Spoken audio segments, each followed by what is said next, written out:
pressing matters were at hand. Yep, here you go. Absolutely. Give more people a chance to join in here. Sorry, don't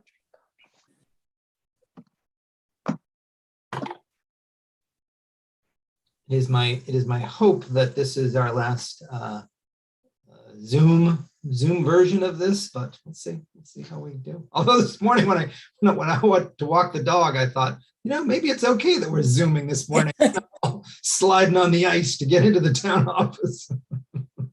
Yeah, I'd prefer snow as opposed to all this junk, ice all over the place. It's hideous out there this morning. Ugh, absolutely awful. Sorry. Indoor treadmills. Here we go. Yeah, exactly. Good morning, Steve Pixley.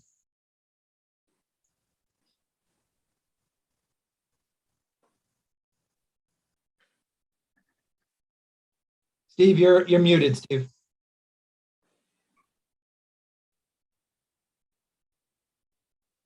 Good morning. Good morning. How are you? I forgot I was muted by default. Yeah. Yeah. Hopefully I can make some of this meeting. I'm gonna have to get on the mountain, but I just wanted to get in as much as I could, see how you guys are doing. Excellent.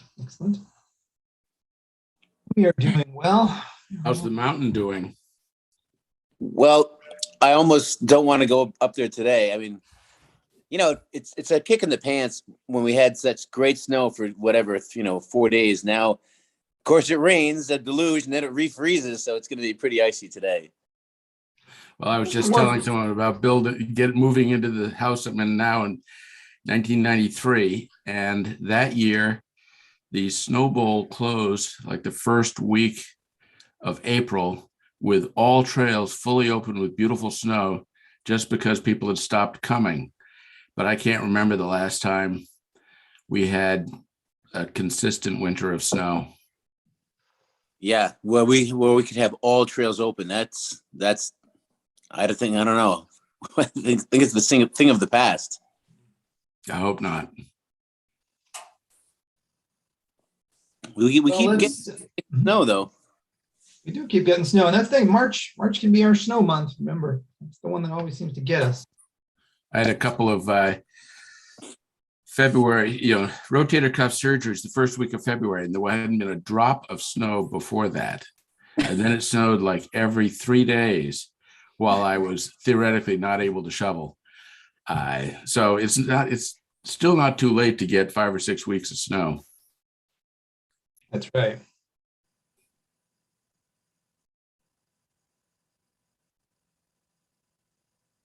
Mr. Pixley, can you share a chute update? Toboggan chute update. You're the third person to ask me that. I know that Stuart put plastic over all the chute to protect it from the rain. So hopefully that worked. Hopefully that ice wasn't degraded that was on the chute or in the chute. We have a meeting today at the mountain, so I'll get an update on what that's going there. But registration is high. It should be a great weekend. Aren't registrations closed? I think that's what I heard. They're full. Yeah, right? they're full. Pretty much. Yep. So that's good. It's gonna be what it usually is, a big fiasco. And it's not going to be it's not going to be frigid cold, but it's also not going to be 50. So it could be good. It could be a good weekend. Good morning, Bruce. I'm here. Good morning. All right, we got everybody together. So let's get started. Welcome everybody to the February 9th Camden Harbor Committee meeting. As I like to do at all of these meetings, I just like to reiterate that this is a public meeting, and it is being recorded on Zoom, I believe, and YouTube. Minutes are being taken, etc. So if especially with Zoom, if someone has a comment, question, etc., please try to direct that through the chair, which in this case is me. And I will, forward it on. We'll kind of try to control the flow of conversation that way. First, before we get started, we did do introductions last month, and Margie wasn't able to be with us, so we just wanted to say welcome, Margie. Well, thank you. We went around, and you can hopefully maybe watch the live stream recording, the YouTube recording. But if you wouldn't mind, could you just kind of give us a super quick, one or two sentences about who you are, just so we kind of know who you're with and all that? One or two sentences. Wow. Yeah. Let's see. I've lived in Camden since mid 70s. Have been in the background regarding town affairs because my former husband was very active in the town. And so I was the stay-at-home mom, however, kept up with things going on. I'm very interested in what goes on in our community, especially the harbor, which is a big part of it. And hopefully I can bring some different perspective to the Harbor Committee, I hope. Awesome. How's that? Awesome. That's great. Thank you very much. Welcome. Margie, are you a boat owner? Do you have a boat in Camden Harbor? Not anymore, no. In recovery. In recovery. Boat owner. I had to decide, Elliot, whether I wanted a cottage on a lake or a boat in the ocean. And you can't be married to both. It's very difficult. I've seen that split happen more than once. All right, well, let's get started then.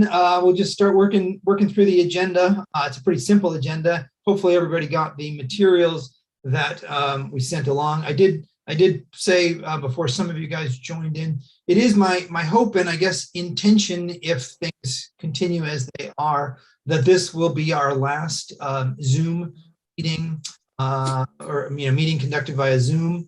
Numbers do seem to be coming down in Knox County and luckily across the country. So I think as long as everybody is safe and all that, we should be able to get back in person again. Hallelujah.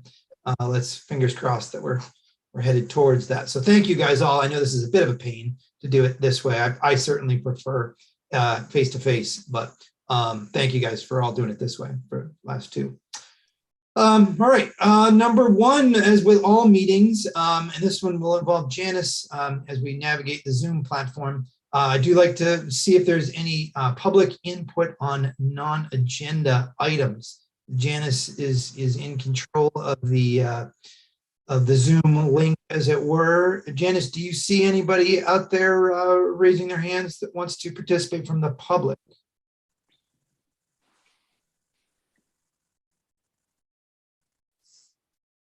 All right, I'm not hearing any.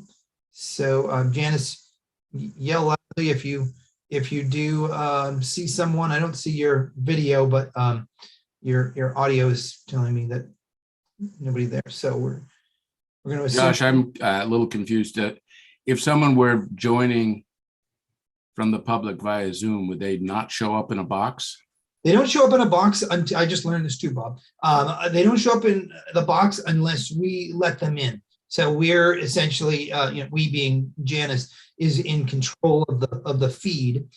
So they raise their hand, and that she sees that and mentions that, oh, there's someone here who'd like to participate, and then we let them in. That way, it's sort of like controlling, asking people to come up to the microphone, I guess, would be the way that's done. All right, well, hearing no public input from the public, does any of the committee members have any non-agenda items that they wanted to talk about or raise? Have you, Josh, gained any insight as to what the fee order is about that you and I have discussed? No, honestly, I haven't, Elliot. Since that's coming up on, it was last night's meeting, wasn't it? I think. It was on the agenda for February 1st, I believe. Oh, was it? Okay. Sophie she just texted me and said that she's running a few minutes. Sophie Romana as our liaison. So she might have info on that. So maybe when she comes in, my understanding was that was sort of a routine matter of business for the town, for all sort of departments, those fee orders. But that's only my understanding how that works. All right, well then let's move down the list here and look at the meeting minutes, which I have misplaced. Oh, they're there. Did everybody get a chance to look through the meeting minutes from the January 12th meeting? Move to approve them. Ooh, we have a motion already. Right. Thank you, Bob. I have a discussion. Well, hold on, Bruce. We have a motion. So do we have a second? Second. Mark seconds for discussion. Yes, Bruce. Yes, Elliot emailed me saying something about Bob Cummings, and I didn't quite understand whether he wanted me to include Bob Cummings or not, because he's not in the minutes now. Oh, good point. That's a very good point. Bob Cummings, I did see his name in the boxes last week. So I think he listened in. So I think actually that's correct. We should put him in as public present, Bob Cummings. I believe Bob is the president, I believe, of the condo association adjacent to Steamboat Landing, that group of condos there. I think he's the president, if I remember correctly. So I noticed he didn't say anything, he didn't participate, he just listened in. Okay, that's a good catch, Bruce. Anything else? We have Elliot caught it. Well, we might have other people. We don't know because Janice is not available right now. I am available, but there's nobody out there. Oh, okay. I'm listening. I just don't have my video on. She's listening. So our ratings are off. All right, anybody else have any other comments on the minutes? We have a motion and a second. All those in favor of approving the minutes, January 12th? 1, 2, 3, 4, 5. Thank you. All right.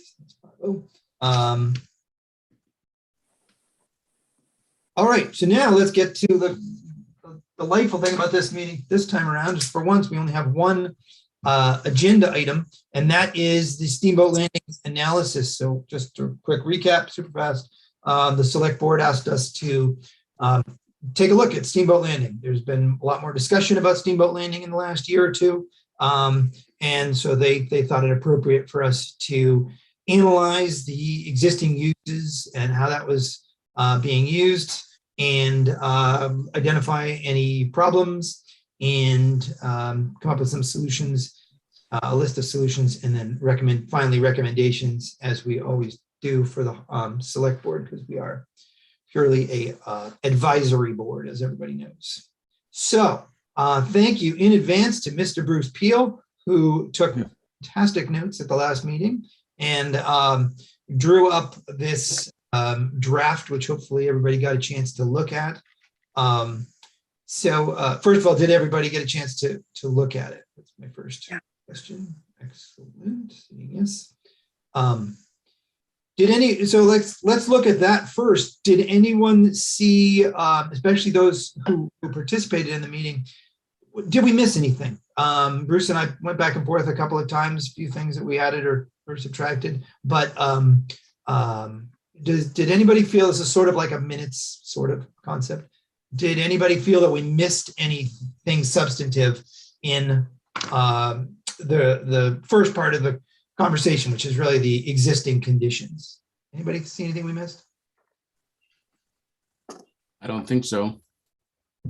Right. Cool. All right. Well, that's excellent. So my inclination, and I wanted to ask this of the board, is that we're going to continue this process in creating this what Bruce calls an outline, but it's a pretty in-depth outline, and then we'll add to it today with the things that we talk about today. And then I was planning on putting it, kind of compiling it into a little bit more of a narrative form, but I am now inclined to not go that direction. And I've seen a lot of reports and a lot of town things that go on a shelf and live there. You know, they're 47 pages and nobody ever reads them, or maybe they read them once and then they go on the shelf. And I'm hoping this is not that. So anyway, I'm kind of inclined to keep it in this sort of a skimmable fashion and keep it fairly short because it's not that big a review. Hello, Bruce. Yeah, I would tend to kind of do a hybrid where put it into as a report and then use bullet points as opposed to A's, B's, and C's and stuff like that. Does Okay, that, maybe keep it a little more yeah, so halfway between. Yes, Bob. Yeah, looking at this, I think it covered a lot of the basic points. Like I'm looking at the current uses. It lists a bunch of things, but I think that I would have more comments to make in the different sections, more, you know, so to be able to sort of integrate what are potential issues into that, not just say, here are all the uses, but we don't have any opinions about them. I think that it absolutely covered the basic things that were mentioned, but not necessarily what people thought about them. Okay.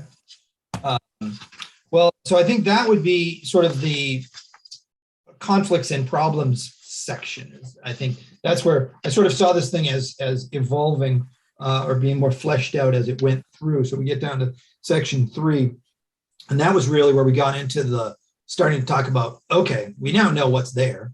And Steve did give me the nitty gritty of the length of the dock system and all that kind of jazz. So that's now included in here. So we know, and that was the first thing the select board said was we want to know what's there. What exactly exists. But now we get into so I think for today, we talk a little bit more about the problems, to your point, Bob. What are the conflicts that exist? But then the most important thing is, okay, how do we come up with solutions to those problems? I thought today we'll come up with 3 things. We'll look at the problems, finalize what those are and flesh them out to Bob's point.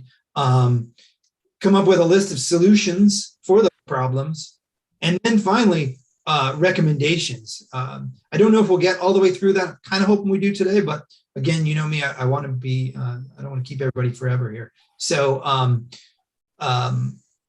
my goal is to come up with recommendations for the select board. I don't suspect we're going to take every solution that we come up with and recommend it, because that might be a little ridiculous. So, well, let's start down the list of problems. We talked about too many dinghies. I think that's fairly cut and dry. Hello, Elliot. I would term that inadequate dinghy storage.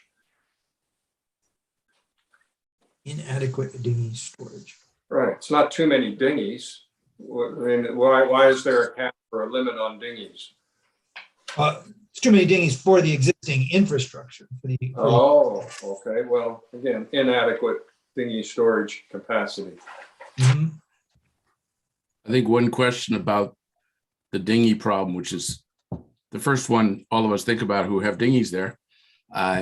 So what dinghies are meant to be there? Because it's pretty hard if the select board was trying to say, okay, X number is it. Well, what about, and I don't know how many there are, who genuinely row in there from a boat that's cruising, or someone who's just putting something there briefly for some period. Maybe the cruising boats row all the way into the public landing where they're right downtown and they don't have to walk to the town. But I guess the first question is, who do we think is actually using it? I don't know if people start to say there can only be, I guess if you were trying to come up with a solution, the town would have a different dinghy sticker for that wharf, and that they would have a certain number. And then I don't know what happens after that, because in some, if you were drawing it up with the equivalent of a DOT study, there probably wouldn't be that many dinghies there, and we'd really be, I personally would be worried about getting shut out, and then how do I get to my boat? Right. I had the same exact thought reading, looking through it, Bob, was jumping to the solutions on concept is, yes, is there a steamboat landing specific dinghy permit? That would be a way to control the numbers and or monitor the numbers. One thing I think that we can recommend is that we do, we ask the town to do a study over the summer to monitor how many dinghies are there and what types, you know what I mean? To actually say to, and this we'd have to ask the town staff if they're willing to do this, but it would be a good recommendation to say, we know there's a lot of dinghies. I don't think we know exactly how many and exactly how to your, what types, how many of them are Boston whalers or, rowboats with no engines or kayaks or whatever. Like that is an area that I think we do need a little bit more information. It's a little bit of a free for all right now. You know what I mean? All right, Josh, I think that the lineal footage for dinghy storage is an important specification, not only as it applies to Steamboat, but also at the inner harbor. Mr. Pixley, are you with us? I think we might lose him soon. Steve, are you with us? You're on mute. Yeah, no, I'm here. Do you know the lineal footage of dinghy storage at Steamboat? Well, I gave that to Josh, exactly how long Steamboat Landing is. Yeah, but how much usable? Well, the first 3 floats or 2.5 floats you can't tie to because you'll be on ground at low tide. Would leave 5 or 6. Yeah, I would say 5 to be safe. And what it is in August, it's packed. It's standing room only. I mean, everyone's just kind of squeaking in there the best way they can. I've never had it where it was people couldn't get their boat there. It might have been uncomfortable because it was getting so full, but that's one of the reasons I'd like to try to get another dinghy rack in there. So that's 5 floats times 20 foot is 100 foot. Yeah, I think that's a good number. Approximately 100 feet of linear feet of in water dinghy storage currently. And Steve, are you able to define lineal footage for inner harbor dinghy dock? Well, let's not go there on that one for the purpose of this one. Elliot, let's keep that focused out here for now. We do need to talk about storage while we're itemizing. We've got the one rack system on dry land, and that's currently all we have. Is that right, Steve? Just one? No, we have 2 now. I just put one at the end of last summer at Lake Beach. Oh, right. Sorry, at Steamboat Landing specifically, that we just have one. Oh yeah, at Steamboat we just have one. I'd like to make it 2. And it holds 5 or 6 dinghies, or it's got 5 or 6 slots, right? Yeah, no, it holds 8 dinghies. Oh, okay. Steve, what size are those dinghies really? Are they the little minimalist Dire Dow type things or what? Yeah, well, they're the ones that are the lighter of the dinghy class. That's because so folks can just drag it up and down and either lock it or just tie it to where they want to put it up there, so it's not in the water. But yeah, it's the smaller of a dinghy. I mean, the freeboard can't be that much, or it actually won't fit inside the slot. So it's a pretty light, small dinghy or kayak.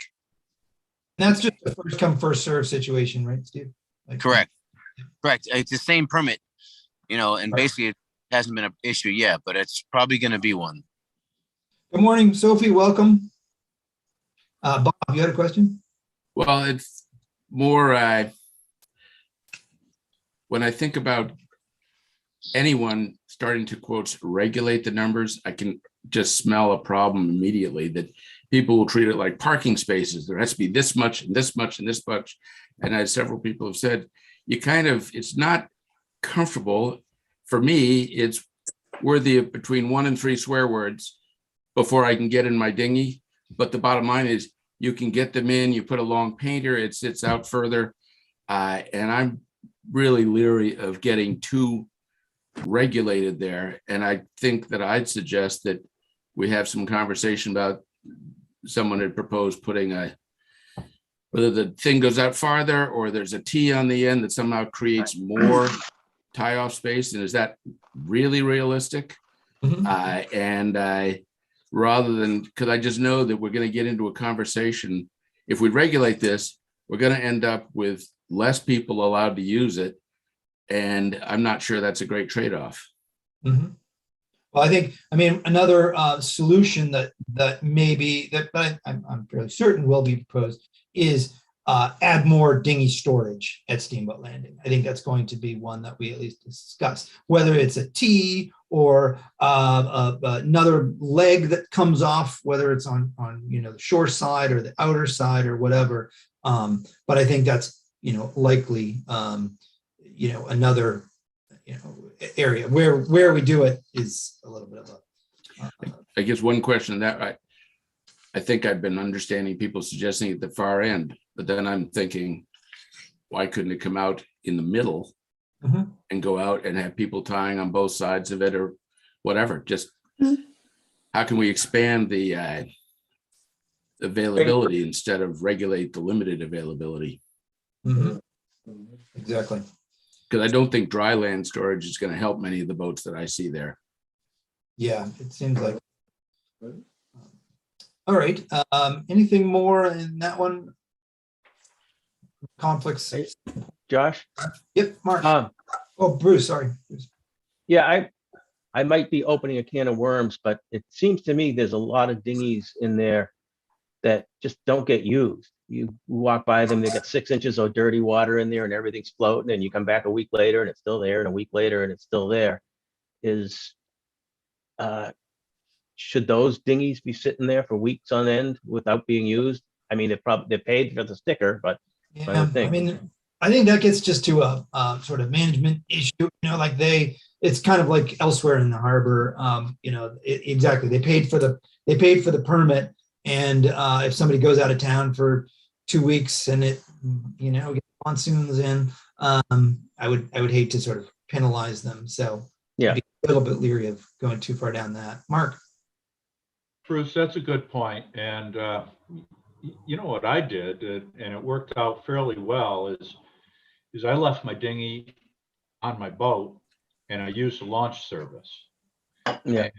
And that worked out great until I over promoted it, and Lyman Morris doubled their rates. But it was, that might be something to look into also.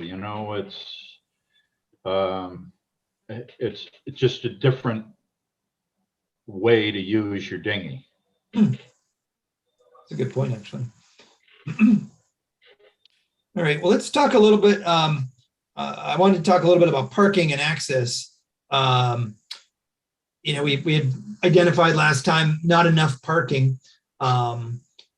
And I guess I wanted to find out a little bit more on that one a little bit more. Is it not enough parking? Is it people not aware of where the parking is? Do we feel like just a blanket statement of there's not enough parking over there is a sufficient statement? Bob. I think it's a little bit of both, in that I think that what I thought was just a trailer lot, if that was properly organized, and I think people were talking about the cars go down the sides and then the trailers go down the middle.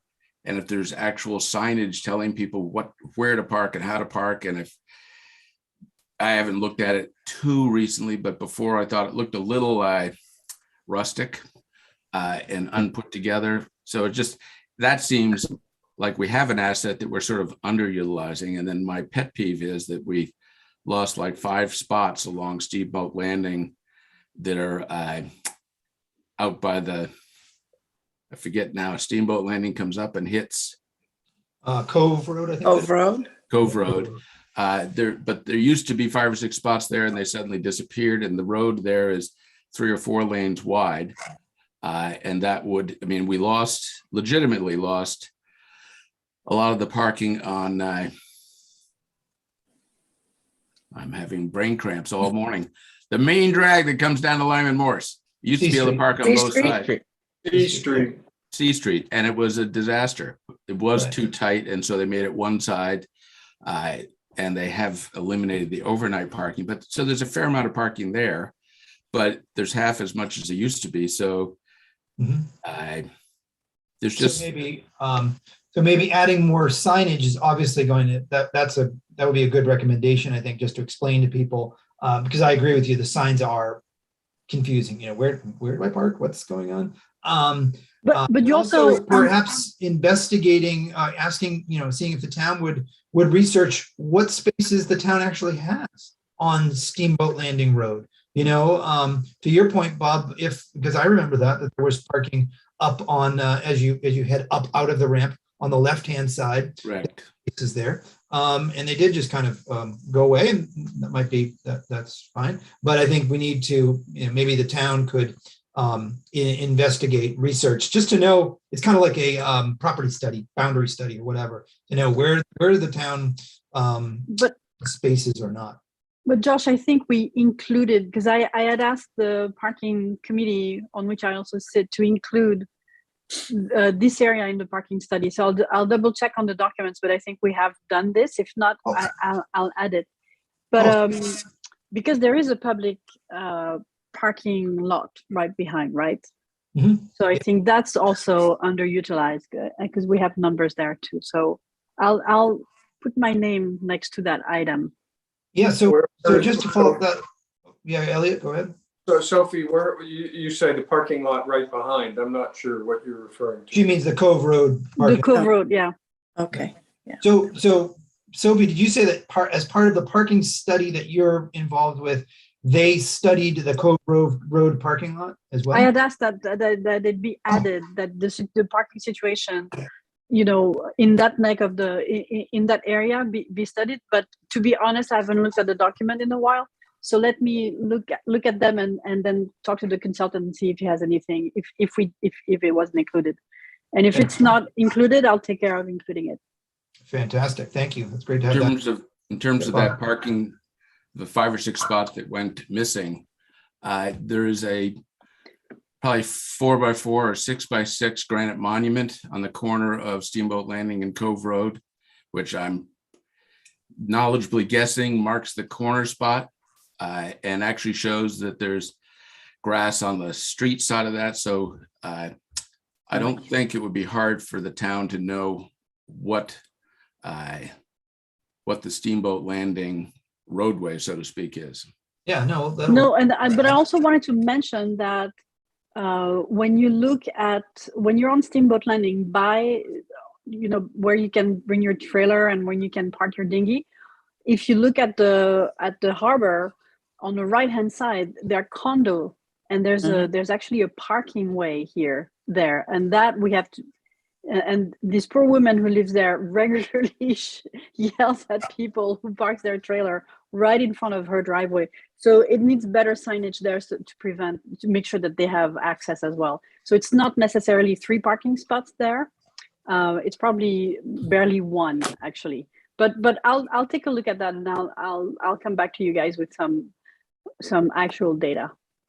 Yeah, that's great. Yeah, that's a good point though. Preserving access to those condominiums is I've seen that too, where they're literally blocked in, and that's obviously that doesn't work. Is that a legitimate driveway? Oh yeah. Yeah. No. It's a legitimate driveway completely. It's not. No. It's completely legal, and it's their only. It's the primary access to, I think, at least 6 or 8 condominiums there, and that is their access. That is their.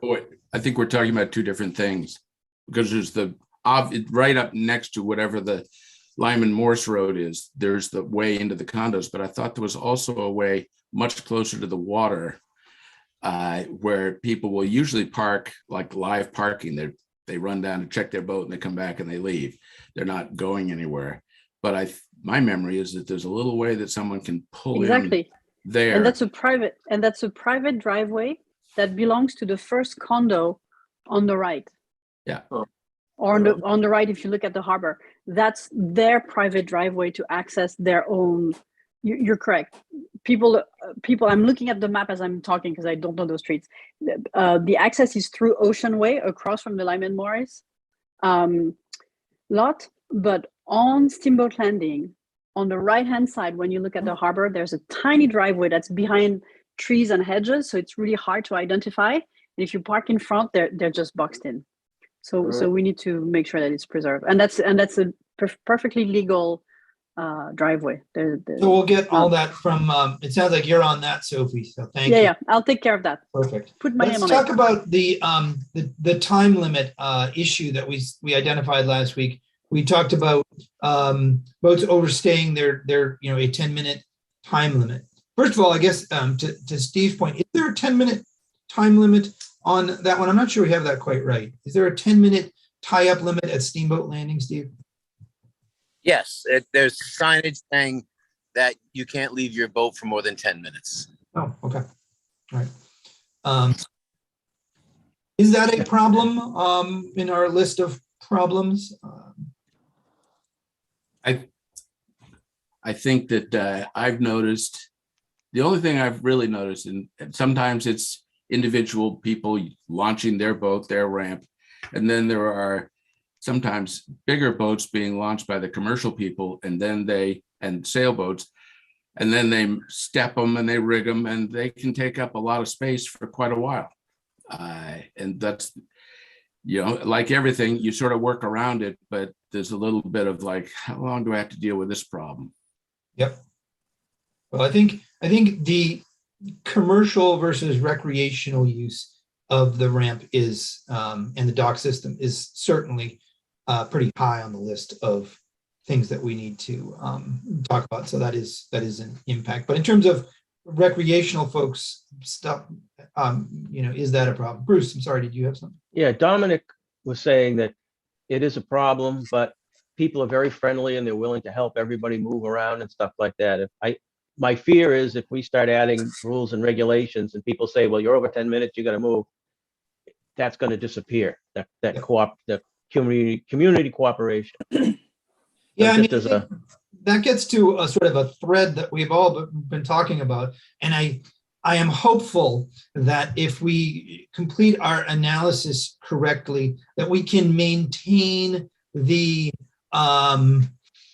atmosphere at Steamboat Landing, which is a little bit more, I don't know if collegial is the right word, but yes, everybody works together, and currently that works. And I'm hopeful that we can preserve that going down the line. I'm sensitive to I think what you're saying, Bruce, which is, and Bob too, over regulation and stratification, or whatever the right word is it runs the risk of becoming a little too regimented.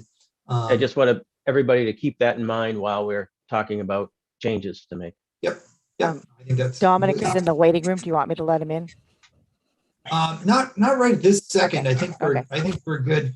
Right. Because we will get to commercial uses. So just we'll if he can hang out there, we'll bring him in. I wanted to talk though, this is a biggie expense wise, and we've seen it just in the last month.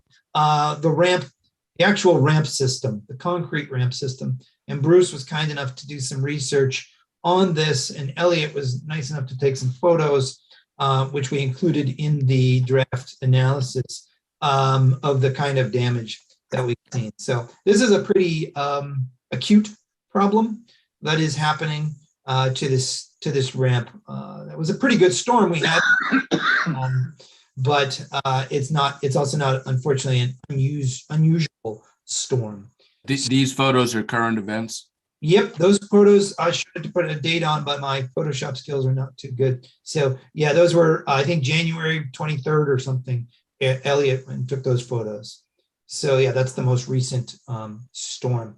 But it really shows what happens. The waves just picked up the slabs, kind of rips them apart and leaves them scattered there. So, and Steve and I communicated a little bit on this, and he was saying that, because they are relatively light, they are more prone to being damaged by the waves.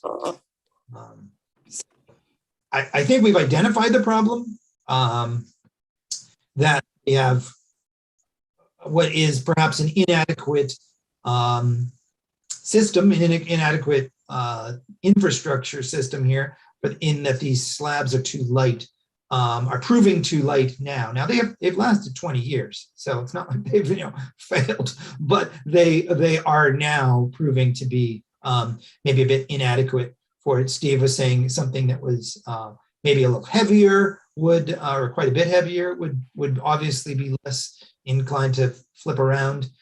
Bruce, correct me if I'm wrong, Bruce, but your communication with the guys down in Portland, it sounded like they had some somewhat similar issues, but then replaced the bolts and staples and all of that with stainless, and that kind of kept them together, more of a mat system than a. And that was 10 years ago, and he said it's worked well since then, but they don't have the storm surges we do.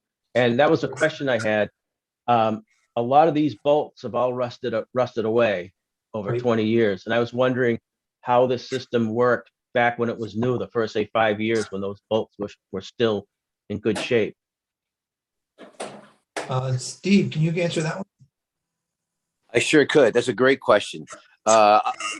With most infrastructure, the newer it was, the stronger it was. And, I can't say if the storms were less back then, but I'm going to say that we had some pretty good storms. And because things were stronger, that infrastructure lasted. I didn't have the problems I have now. So I think part of that is because it's aging, because those bolts and the tags that the bolts are bolting together are just getting weaker. So they're the weak link. They break, and then the pieces start flying all over, and then they start cracking. As you can see, that's the worst I've seen it. That last little storm. 4 years ago, we had the middle section get torn up, and then we had a guy named Ford came in, and he put probably 10 new pieces in and interlocked them with new stuff, and that's been pretty good since. So it's a good system. It's just a little too light, like I was telling you, Josh. I think if we could get 2 or 3 times the size slabs and figure out who could do that. I'm working with Dave at the highway to see who might be able to fabricate that if you guys decide that's the way to go.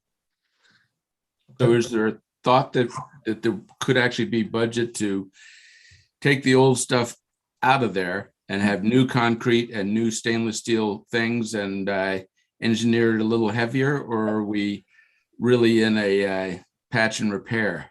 No, I believe that this is going to be we're going to pull the cord, maybe not this year, but we're going to, this is the reason we're doing this is because we are ready to go to do something that's going to last another 20, 25 years. So we're going to money. This is so depressing when I hear something that needs to last 20, 25 years. I mean, seriously. It should be lasting 50 or 75. It's unbelievable that we cannot build something that lasts much longer. And one of the key issues I think with rebuilding is that we still don't have data on how to model for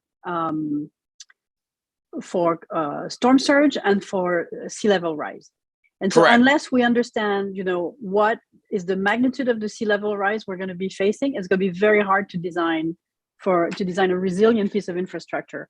But I am not happy when I hear we're going to build something for 20 years because it's just too expensive. So I think we have to do better. And I think, we have to think about where do we find the data to understand sea level rise? What are other towns that are looking at exactly the same issues? Where, what is the process they've put in place? Because we need to have a lot of upfront information in order to build something that's going to last longer than this. Sorry, Josh. No, that's great. That gets to a point of sort of research that we did some. Bruce was able to get some done, but I am looking for a volunteer from this group to do some research further afield. I don't know if we'll go all the way to France, but it would be fine to go all the way to France. I'll go to France. I volunteer for that. Sorry, Bruce. I took it. But, other communities across the world that are dealing with this kind of thing, there are other solutions, and we just need to find them. So, is anyone here on the meeting like to take that on as sort of they could come back with some some recommendations or examples from other communities? Anybody? Bruce? I would take it on, except I've looked at other dock systems on YouTube and stuff like that as part of this, but I almost think we need to consult an engineer or something like that on this. Yeah. Rather than just me calling some places and going on YouTube. I mean, they do a lot of solid concrete, and I don't know the pluses or minuses of a slab versus a solid concrete. And I don't know, given our parameters, it might be beyond the scope of these committee us as a committee. Uh-huh. Yeah, I would strongly urge that we're above our pay grade, that if we're really talking that there is a potential budget to do something that's not just a patch, that requires engineering expertise, and they presumably know what's also available around the world, and we're not guesstimating. That's but true. I think the second thing Sophie mentioned is, so, for me, it's a little bit academic, but I remember having a conversation with some 15-year-old kids, and I realized that the turn of the century to them is actually personal. So the question is, where do we get, to the extent we can get reliable scientific predictions? And they seem to me to be all over the place based on news accounts. But what is the realistic projection of high tide 50 years from now? Because if someone tells me they can predict it 100 years from now, great. And you can also backdate 50 million years and tell me that's true. But I don't think it's unreasonable to at least be thinking, well, what are they thinking about 50 years? And if we overbuild that a little bit, then we're getting some margin of error. But that, again, requires scientific expertise. Agreed. All right, well, I think you're exactly right. Oh, Mark. So we just looked up boat ramps here, and there's a company called American Concrete Industries, which creates concrete boat ramps, reinforced concrete boat ramps. They're located in Auburn, Maine, and Bangor, Maine.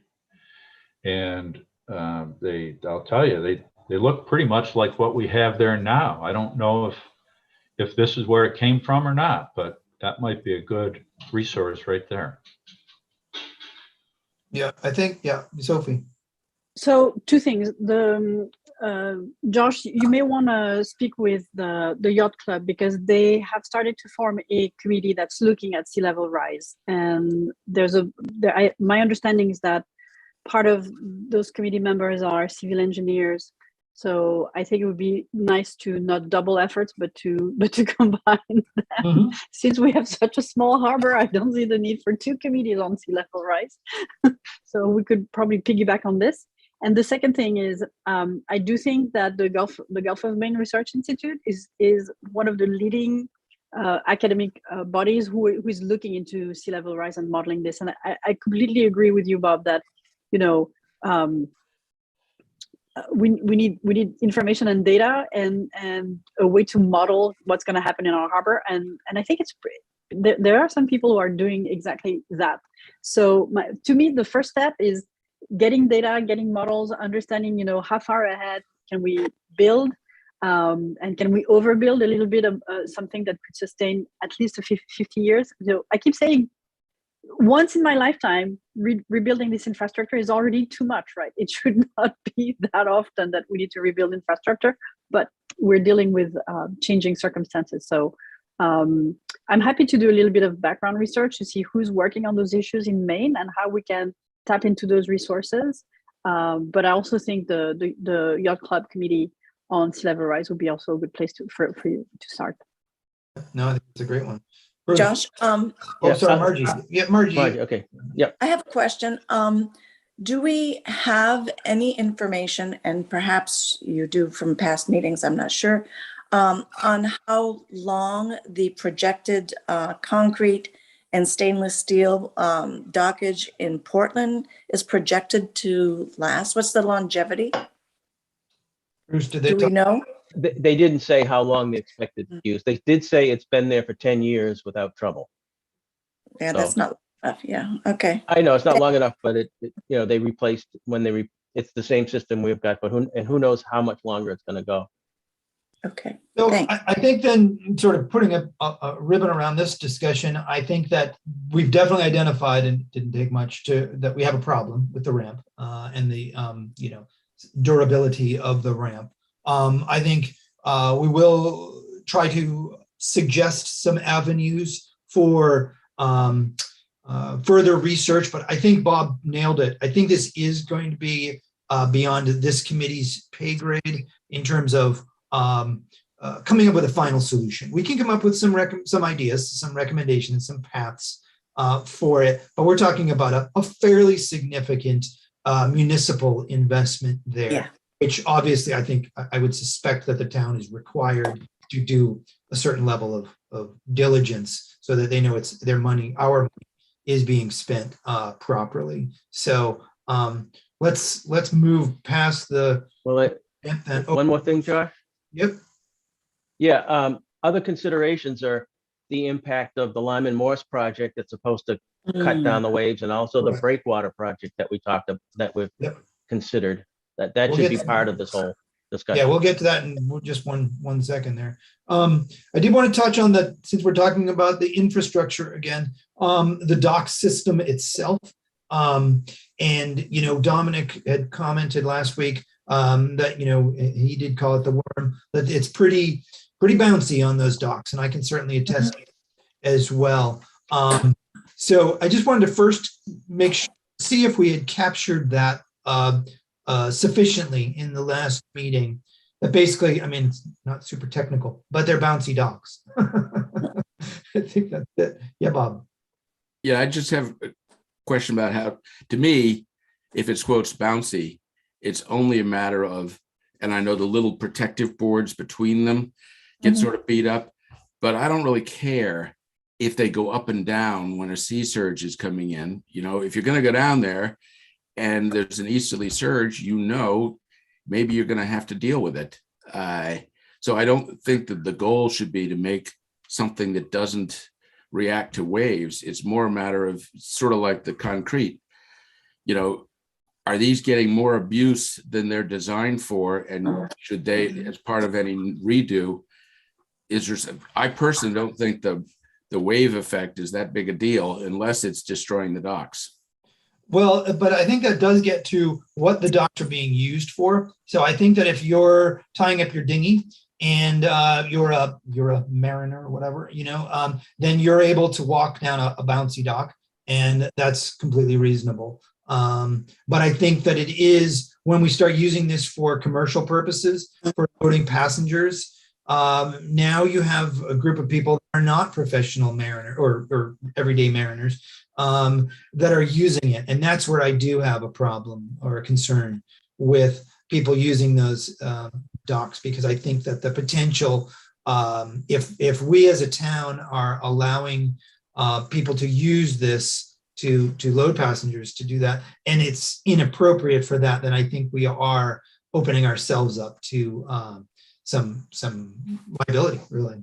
So you're seeing it more as a question, should we be limiting the use of the dock because they're bouncy as opposed to replacing the docks? Or vice versa. Meaning, if we're going to, have this for commercial purposes, do we need to upgrade the dock system so that it can handle it? If you go to the inner harbor where they load passengers, that dock doesn't really move. So is it that type of a system that needs to be looked at out here? How I guess I'm at a loss for how you could, in the outer harbor, how you can avoid having something that goes up and down with the sea swells. Well, I think it's going to go up and down. The question is whether or not it's going to go, it's going to be as active as it is currently. And maybe there's a different system. This again gets to the sort of engineering aspect. And I think if we were to actually replace any of those docks, I'm assuming we would also get engineer input and research done to what's appropriate, because I don't know what the right, who knows what the right system is there. So I think it's one of those that's how these things all kind of tie together, I think, a little bit. is, like I said, if it's a recreational use and you know what you're doing, then that dock is fine. But if you're expecting something else, then it's maybe. Well, is the bouncy thing a factor really with the tour bus crowd? I'm stereotyping the tour bus crowd from Topeka, and which is a few times limited. And I definitely see that from the age and athleticism of a lot of those people, I could see a bouncy dock being an issue. But are there other people or other situations you're talking about where you'd be concerned? I would just be concerned with non-boaters, not regular boaters using it. Yeah. Is this appropriate time to hear from Dominic? Sure. Yeah, we could hear from Dominic if he's out there. That's not a bad option. Janice, is he still in the waiting room? He left the meeting. Oh, okay. Sorry. But I think that is the differentiation, Bob, is the difference between a boater, someone who has how do I phrase this? I'm struggling. Sea legs? Someone who has their Sea sea legs. legs. Yeah, that's not a bad way of saying it, Margie, actually. Yeah. Does have their sea legs, whether they have a kayak or a dinghy or a Boston whaler or a boat on a mooring out there, versus someone who is sort of more of a member of the public. Oh, I think we have Dominic has rejoined. Good morning, Dominic. Yeah, Dominic, you're muted right now, just so you know. We just wanted to hear from you a little bit, if we could, because we're talking about the floating dock in particular and the challenges with it in terms of loading passengers and things of that nature. Oh, no, where'd I go? You're there. We see you. We hear you. Oh, I've got too many windows open or something. Anyways, I mean, yeah, like we were talking about, it is a little bouncy, but we've never had anyone fall. You know, everyone acknowledge when it's a rough day. People see that and they're a little more careful. Would it be nice if it wasn't as rough? Yeah, but I mean, at this point, it's never been a big issue. It's just been something that we've just had to deal with. Dominic, do you, I can't remember, do you ferry the people in from sort of the mini cruise ships to the buses, or do you have a separate group of people? We did have American Cruise Lines was busing people in for a couple months, but that ended up causing too many problems. So the buses now go to Rockport and we board them there. Now it's just private, charters who charter the boat. So just, families or groups or whatever. And I had one gentleman, and it was I want to say him and his wife, it was like their maybe 75th wedding anniversary. I mean, these people, they were in their, I think he was like 91, 92, and she was somewhere about that. And, I actually had to go, and he pulled his car down, and I went and parked it up at the lot, and I had to, kind of hold his arm, and he had a walker and everything, and bring him down. And that was the hardest. And it was a lunar tide, of course, at low tide, and it was a little bouncy, but we managed. Yep. I mean, it is noticeable when it's rough. It's people know, and they know to be careful. Mm-hmm. Mm-hmm. So, I mean, it would be great if it wasn't as rough, but we do manage, and we haven't had any issues yet, knock on wood. Right. All right. Anybody else have any other questions for Dominic while he's with us? Anybody? Dominic, do you warn people ahead of time that it could be bouncy when you're getting on and off there, or do you do anything? Oh, yes. Yep. Yeah, we do. Yep. And Liz, my wife, my wonderful wife, Liz, she does all the bookings, and she always tells people, it's a long walk down there, and sometimes it is bouncy. So everyone, they know what they're getting themselves into. Maybe some signage would fix the problem or something. Mm-hmm. Right, caution on the docks kind of thing. Yeah. All right. Awesome. Thank you, Dominic. Thanks for that. Dominic. All right. Well, I do want to talk just in the interest of time, a little bit about sort of what we listed as other considerations. And I think Bruce is quite correct that we do need to talk about obviously the Breakwaters, the Lima Morse project proposal, and then also what was mentioned in the comp plan. And I think is the potential for a ferry pier. That surprises me a little bit, but it is on the state's plan, the state's thing. So I think it would be inappropriate for us to just ignore it. So first of all, is there anything else that we should be thinking about? And actually, I would add one myself that you guys just raised, but other considerations should be the impact of sea level rise on this area. That's a big topic, but I would add that as another. I think that's good to keep it as a focus of its own, not sort of bury it under the construction question. Mm-hmm.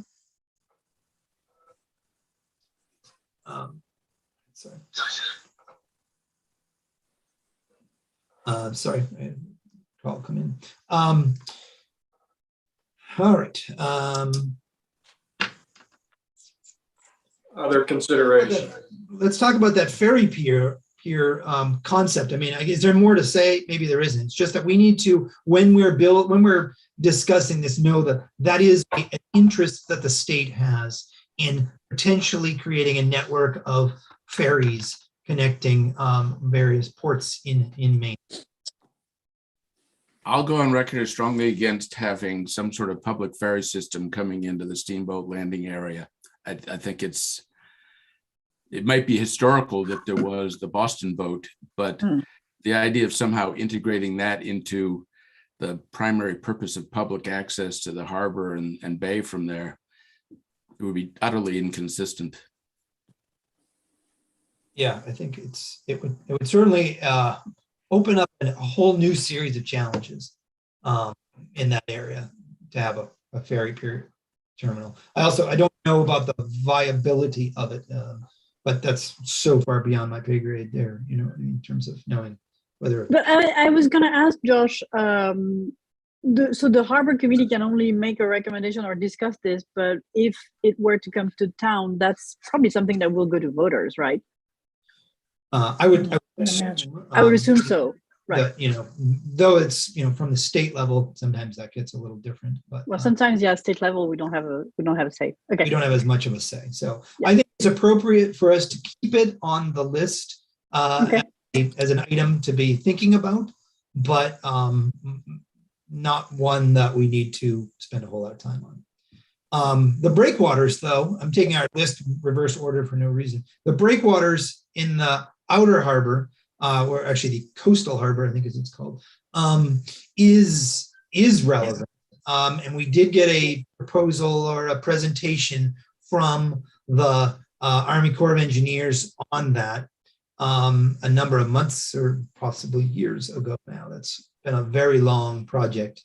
I do think that needs to be considered while we're deciding about these short-term infrastructure improvements or potential changes. The Army Corps does have a plan for study, plan for a study, and then they've started a path for the breakwaters. And I think it would be remiss of us to not at least continue that discussion, because that could dramatically change what we have at Steamboat Landing. That if there were breakwaters in the outer harbor, the existing slab system, for instance, might be completely appropriate. So save us money on one side, but potentially cost us money on the other side. Though there is, this is directly related to climate change, and therefore there is the potential at the moment for some other outside funds, I think, for that on a municipal level. Anything to do with climate change right now is easier to fund from the federal level. Yes, Elliot? I have a pair of questions for Sophie. Sophie, has the select board had any discussions regarding a breakwater? And are you aware of any initiative within the town administration regarding a breakwater? I'm not aware of that, but again, I'm happy to inquire with Audra about this and to get back to you. If you, Josh, can you add it to my to-do list? Yeah, you're getting along. You're not going to come to these meetings anymore because you're getting along. But I tried to avoid it this morning, but I failed. But I think that is, I think to Elliot's point, that is appropriate to, the breakwaters have been talked about since 1918, I think it is. But in recent years, they really have come back in the last, say, 10 or 15 years. And the Army Corps does have a pretty strong interest in completing their work, meaning at least get the study done. And the study, to be clear, might reveal that no, they're not appropriate for Camden. But that is the next step. And so I think that would be certainly a recommendation. So if you can talk to them. Yes, Bob. Absolutely, put it on my list. I just think that it's a little premature. It would dovetail with any discussion of, okay, we're going to do something to repair or long-term rebuild. Then we need to know the current status of the breakwaters and what someone's actually talking about. I think to have that be something separate and independent is too ill-determined at this point. But it would be relevant both, well, actually not only to the reconstruction, but I suspect that whether we need breakwaters, and my first feeling is like, what? But if sea level is rising, that may also be a long-term, well, the harbor that we're talking about protecting 50 years from now is not the harbor we were protecting 60 years ago. So I just think that it's properly there as other considerations, but I don't think it's ripe. Okay. Josh, back in 2021, I believe I saw a media report describing the Lyman Morse dock marina expansion, and at the same time included mention of breakwater. Has the breakwater been involved in Lyman Morse negotiations with the town? Are you able to discuss that? Yeah, I can certainly discuss that. Obviously, I guess the short answer is no. The breakwater, the outer harbor breakwaters are a separate discussion for the town and the harbor. Lyman Morse has an interest in those breakwaters, as I would expect would every harbor user and resident, an interest one way or the other. But in terms of how that impacts, or if that's tied to the Lyman Morse proposal to build a new dock system off of adjacent to Steamboat Landing, I think the answer would be no, they're not tied together, if that answers your question. So I guess that's a great segue, Elliot, into the sort of Lyman Morse proposal, which is still out there and is still very much an active project and being discussed and hope to move forward with very, very quickly, or relatively quickly. Obviously, that's Lyman Morse, myself included, especially. I've been fairly busy with a pretty large construction project, so we haven't been able to focus quite as much on that dock system, but it is still very much in discussion and in play. That would all go to a local, there'd be local approval, voter approval of that, state approval, and then federal approval. So there's, kind of like, I see the breakwaters, the outer harbor breakwaters, as a really long project, and with a lot of approvals that would be needed before that would be built. And similarly, one step down from that would be the Lyman Morse project, which would also have quite a number of approval layers that would need to be completed before it's built. So, Josh, I'm hearing you say that the Lyman Morse Marina expansion project is still active. Yes, that is and correct. Is there a timeline for that project? As soon as possible. as soon as we can move it forward. As I said, we'd intended and hoped to move it forward, and I'm saying we because I do, as everyone knows, work for Lyman Morse.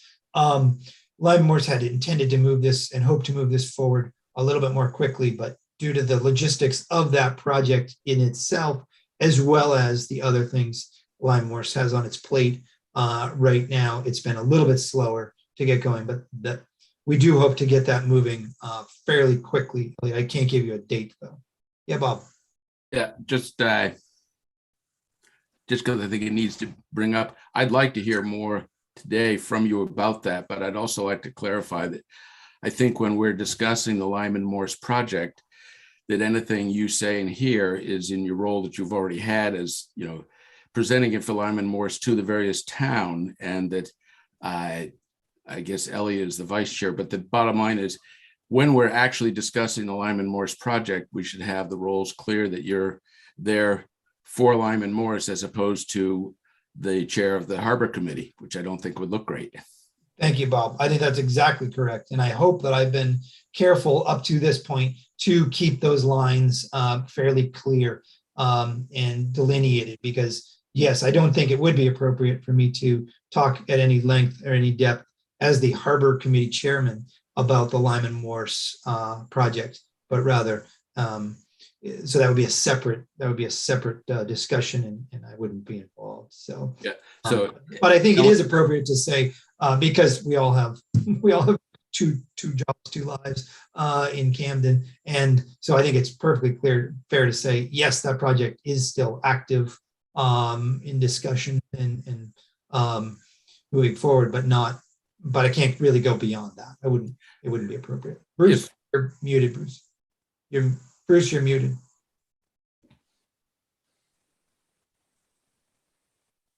There we go. Couple questions. One, now I've forgotten. Where are you in this process? And first is the limiting thing for your project, all these levels of approvals you need to get. Is that what's limiting the? It's just an aspect of it that the Lyman Morse does, as has been stated to the town and in public forums, does have local, state, and federal approvals necessary for it. And where are we on that scale, or where are you on that scale? It hasn't been brought forward for the beginning of the start of those approvals. Oh, okay. We have not started it. I mean, do you anticipate the town voting on it in June for the town election, or? I can't say that. Okay. Josh, when I've been trying to figure out with my sort of guesstimation eyes, if so, our floating dock system is 164 feet long. How much further out does the Lyman Morse project, is it static enough so that you can say, oh, it goes another 100, 500, whatever feet, or is it still open to question? Well, there have been plans that have been shown to the town and are in the record. They are preliminary conceptual plans only. They're not construction plans or anything close to it. And those do show the pier going out beyond that. I should know the number right off the top of my head, but we could find it.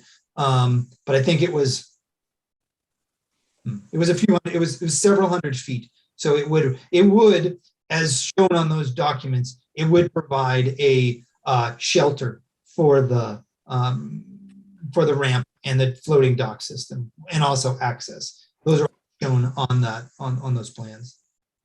This is just a suggestion, but I think it would be, if you get to the phase where things are coming to, whether it's the Harbor Committee or other committees, it would be helpful if Lyman Morse could have a surveyor or whatever put some funny colored buoys out there so that people could actually visualize what area is being discussed. That's what you're saying. Yep. All right. Seeing no more on that one. So now it is 9:15. So I think we do want to start kind of come up with a lot of them today, but let's start developing our list of solutions that, as I was saying, we would vet through, we would refine as proposals or recommendations for the select board. The ones that we had identified last time are here under section 5. Commercial fees, ramp breaking up. I guess that's not a solution, but rather research other ramps. I guess we did talk about that. Researching the docks, expanding the dinghy dock and storage. We should say expand dinghy dock and storage. And then the ferry pier, I would actually think that from a solutions standpoint, I don't think we need to include that in the solutions. I agree. That's sort of unnecessary there, but we're still recognizing that it exists. So let's talk about some of the things that we've talked about today then as solutions. First, let's just talk about the dinghy dock. Let's take them a little bit out of order. We did talk about expanding the dinghy dock in some fashion. I kind of think we would end there as a solution would be, okay, we need to one solution for overcrowding out there would be to expand the dinghy dock and dry land storage. I think I wouldn't it says perhaps with a T. If we're going to get into any perhapses, we should include that it might be an F or a what. Exactly. I think just expand dinghy dock again. That would be a solution that the town can research and say, okay, yes, we want to add more dinghy storage out there or not.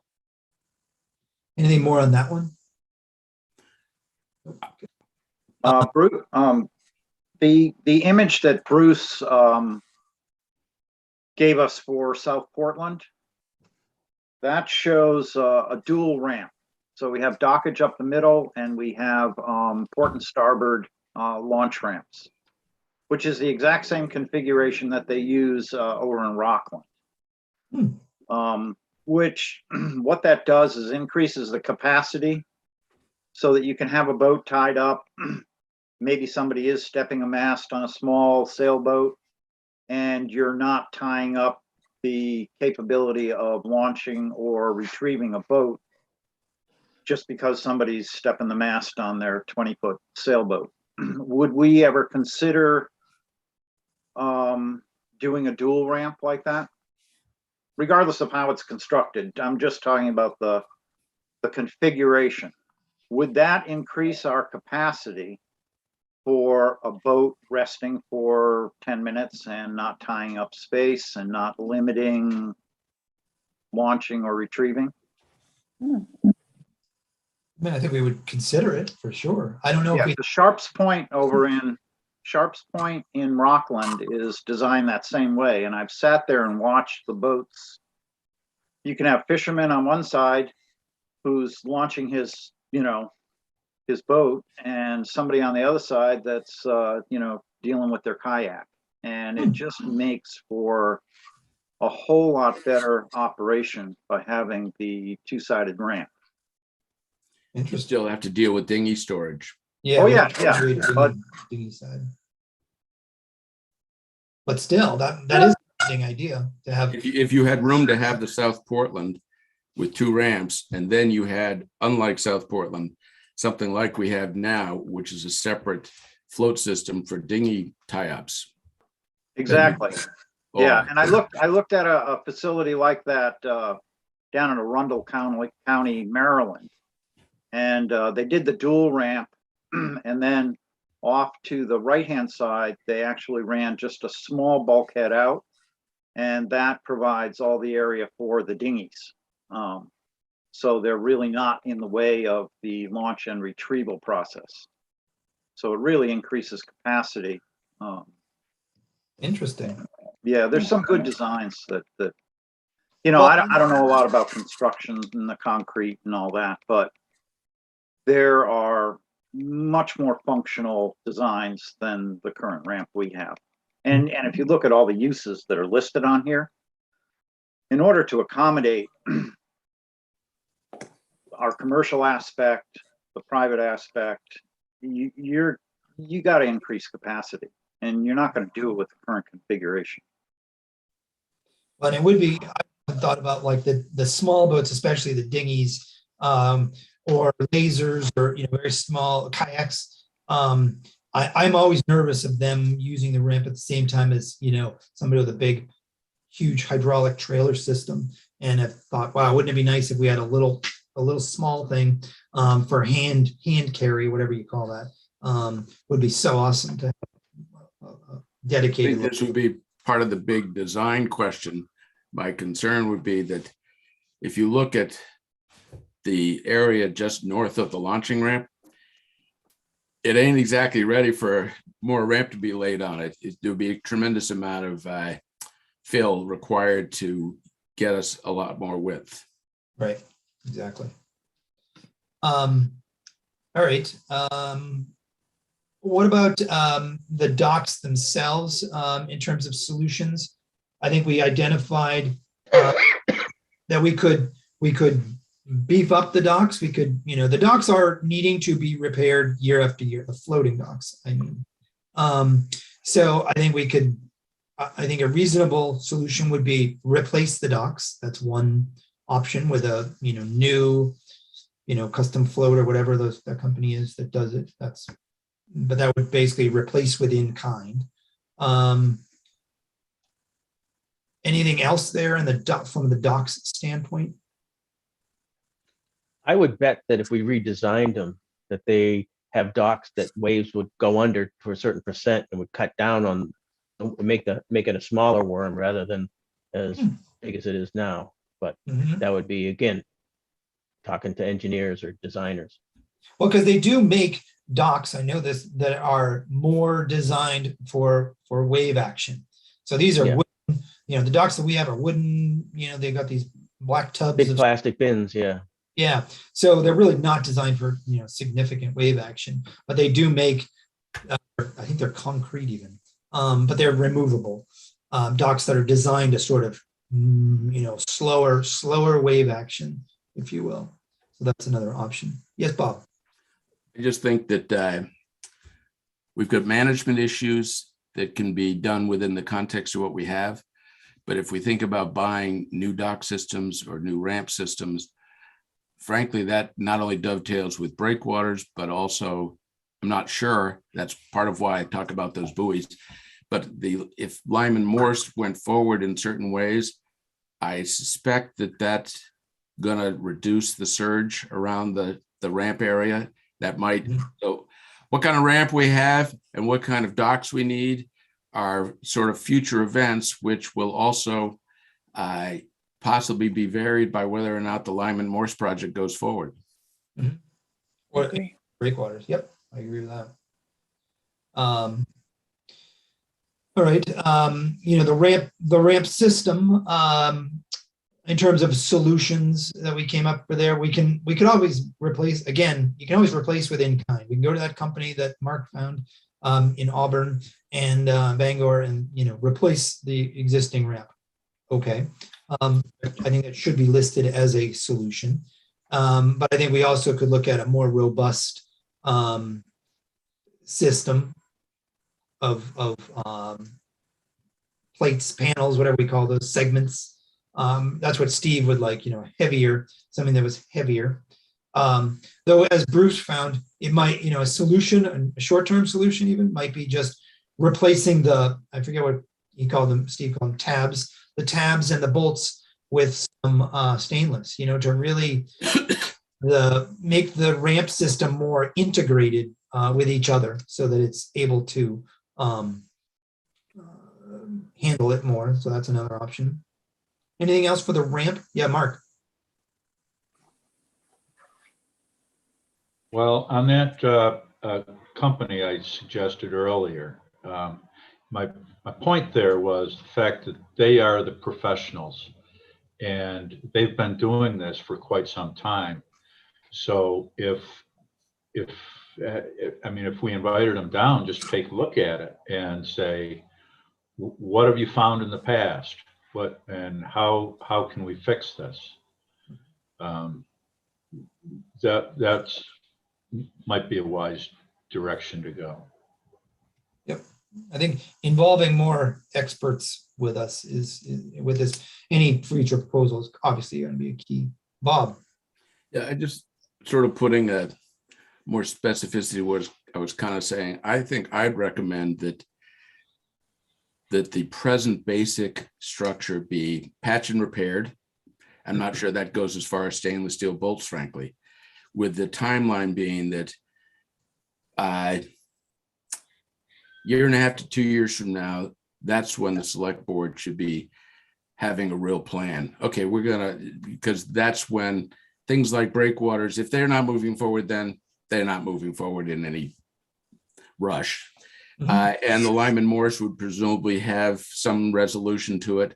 And that's when it makes sense to say, okay, now we know what we're building to.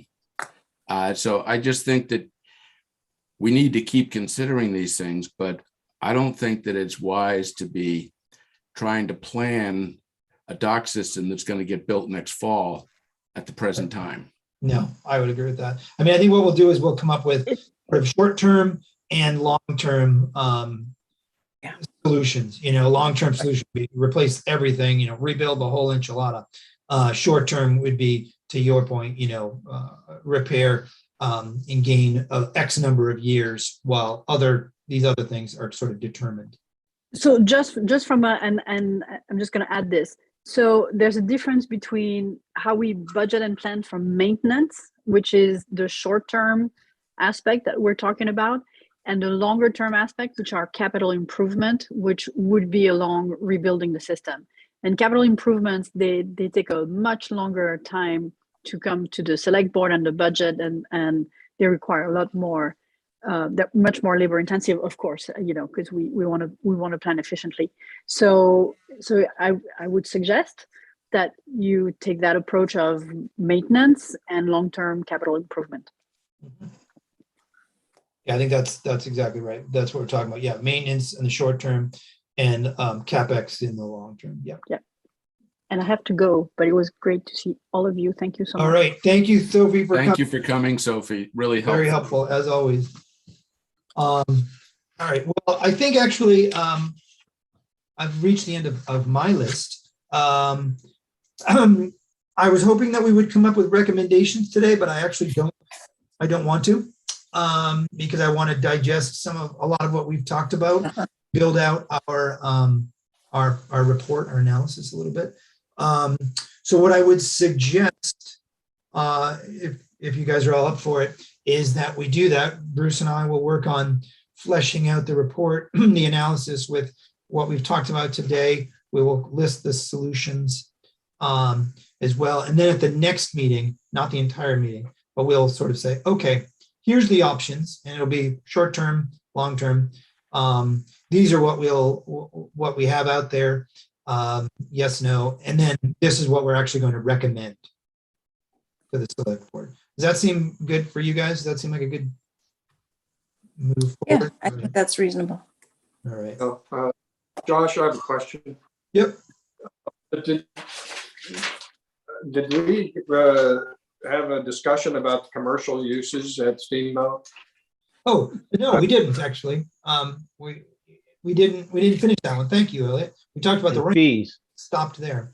So just in terms of solutions, we do have commercial uses there at Steamboat Landing. And I think a solution is that we do start licensing and requiring licenses or fees or some structure for commercial uses, sort of differentiating. How's that? Differentiating commercial uses versus recreational uses at Steamboat Landing of the ramp and dock system. Bob. The reasons I think that were discussed before, I think Mark mentioned it, that you pay a fee, you get an entitlement. So I'm not so into a commercial fee. I think there could still be regulations that particularly different, the boat launching. I'm not really concerned. The people who come in and pick up people, I've never seen that interfering with other people. They're no different than people picking up their families for the most part, except they're more organized. But I do think that I don't have an answer to it, but I think the question of the commercial launchers who then use the boat, the float, as if they were wayfarer, and able to use it for commercial purposes and tie it up for more than 10 minutes while they rig boats or get the engines going or whatever.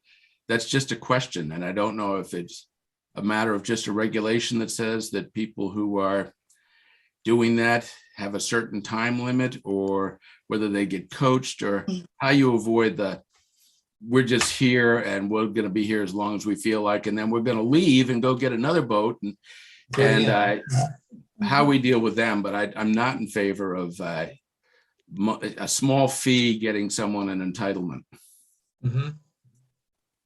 Yeah, I do think that I agree with you that at present we're seeing the commercial launching as being a little bit more potentially impactful, but I suspect that the other commercial uses will increase. We currently have just a couple of, and we have a list here, 2 or 3 boats that are using it. That I think will likely increase as more interest in the harbor, and the select boards even mentioned it just recently. So, and keep in mind, the other commercial passenger vessels that use municipal facilities do pay for that right. So, that's elsewhere in the harbor. So there is an argument to be made that, well, if they're paying in the inner harbor, they should pay to use it in the outer harbor. But when they pay in the inner harbor, aren't they really getting an entitlement? In other words, I can't go use the float with them. They're on a schedule too. They are, yes, that's a good point, Bob. They are getting an entitlement to that day sailor dock only, and we can't, we the public can't use that day sailor dock. That's a good point. Yeah. Are there, Bruce, go ahead. I also feel I don't like an entitlement, and I'm trying to frame my thoughts. I had so many. I'm not sure that we should try to put in fees towards an anticipated increase, toward trying to fix a problem that doesn't exist yet. It might come true, it might not, and it might be I guess that's all I'm saying. Is that Okay, I think it'd be interesting to identify the unlicensed commercial uses. The unlicensed commercial uses. What is that? What is that? What do you mean by that, Elliot? Yeah, what is that? We have I know what you mean. The water taxi, the summer camp. We have charter. Okay. So you mean the things that we listed in the report so far, the different uses. We have those. Maybe some are there. Let's see here. I solicited some input from Ben Ellison because he was mentioned previously as someone who had something to say about commercial uses at Steamboat Landing. And he mentions unlicensed charters, for example. And does that actually exist? Are there charters that use Steamboat? Well, we've identified the vessels that use Steamboat currently, and those are in item C there. Periwinkle, Lively Lady, Quicksilver, and then the Lima launch, Yacht Club launch, in terms of, and the American Cruise Lines to a point. But that's really it. We have not identified any other commercial users. So if there are any, then we should know about that. Bruce. Well, there are some more. The Island Explorers and the Camden Yacht Club. That's all. Yeah, I think those are all nonprofits. That's my understanding. Are there charters that go off? Still commercial. Maybe, yeah. Are there commercial charters that go off the Steamboat that we haven't listed? If Ben knows of some, then I guess we need to hear about them, and we can ask. You know what? We'll ask Steve Bixley. That would be the one. I'll ask him about any others that we don't know about. Because I didn't know about unlicensed is a little bit of a strange term. Because if people are, what does that mean? Okay, one use is the launch services. The You mean from commercial. Lyman Morse and the Yacht Club? No, But those- I mean boat launch. People like Ed and Yachting Solutions and Johansson, people with the trailers. Right. Mhm. We've identified them in the report already as they're, when you say, so you just mean unlicensed in that they're using it for commercial purposes, but without a specific agreement with the town? That's correct. Ah, Yes. okay. Ah. That's what I would consider unlicensed. Ah, okay. That happens. I mean, Yeah, it does, absolutely. it does happen. One thing that Ben mentioned was he brought up the idea of a passive steel box launch fee system like at Rockport Ramp. Mhm. I'll just throw that out there. There's something that he suggested be considered. Possibility. Yeah. Again, that gets to the whole entitlement, well, I put my $5 in the box, so now I get my rate, I don't know. That's for discussion. Does that limit public access? Say that You again. have to pay every time. Does that limit public access if you have to pay every time you put your Right. kayak in the water? I think it's an honor system. That's the impression I'm getting from a passive box being there, sort of like a donation type thing. Yes, an honor system.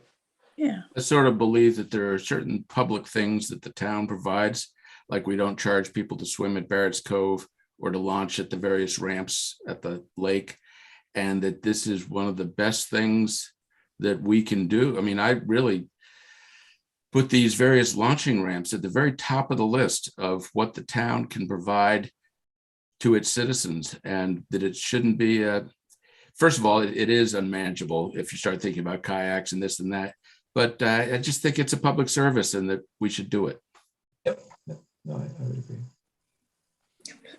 All right. Well, I think we've gotten through what I wanted to get through today. As I said, I think the next step is going to be we'll refine this document based on all of this discussion today, which was an excellent discussion as hoped.